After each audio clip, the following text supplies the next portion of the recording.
Hello everybody, welcome back to HardReset.Info channel. Today I'll show you how to easily fix touchscreen not responding on your Moto G56.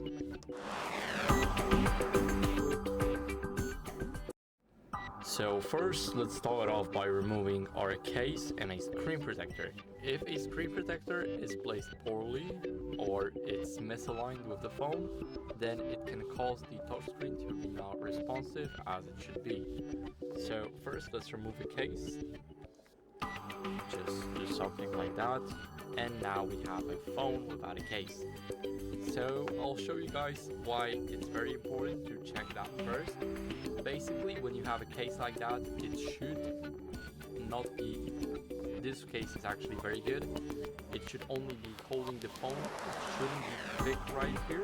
It shouldn't be long, because it can cause the touchscreen to be less responsive. So make sure that you buy a case that's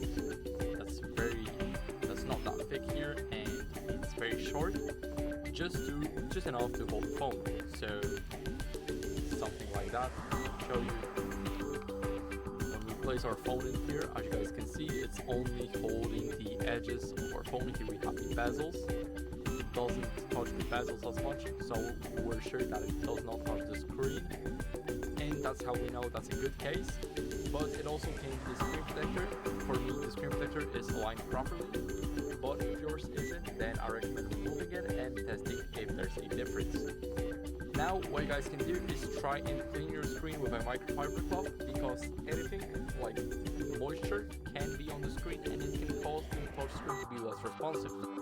So grab a microfiber cloth, give it a few good wipes. Don't do it hard though. We don't want to abuse our device, so we want to do it smoothly. Now our screen should be very clean and we should be able to use it normally. Now after that, if there's still an issue, then what you guys can try and do is to update your software. Basically, if you want to update your software, that will fix anything related to the touchscreen in the latest updates. So go to system updates in the settings. Now here, click check for updates and make sure that everything is okay.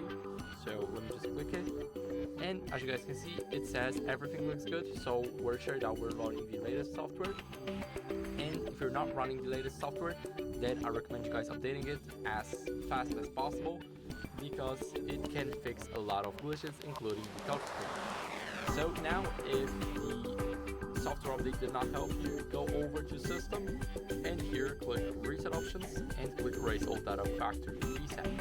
But first, make sure to back up your phone so you don't lose anything personal like your data or any downloaded apps.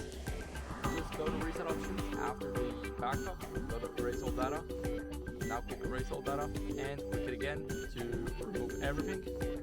Then even after the issue, if the issue is still here even after the factory reset, then you should get it checked in the professional service and get a professional diagnosis made by a technician and not me.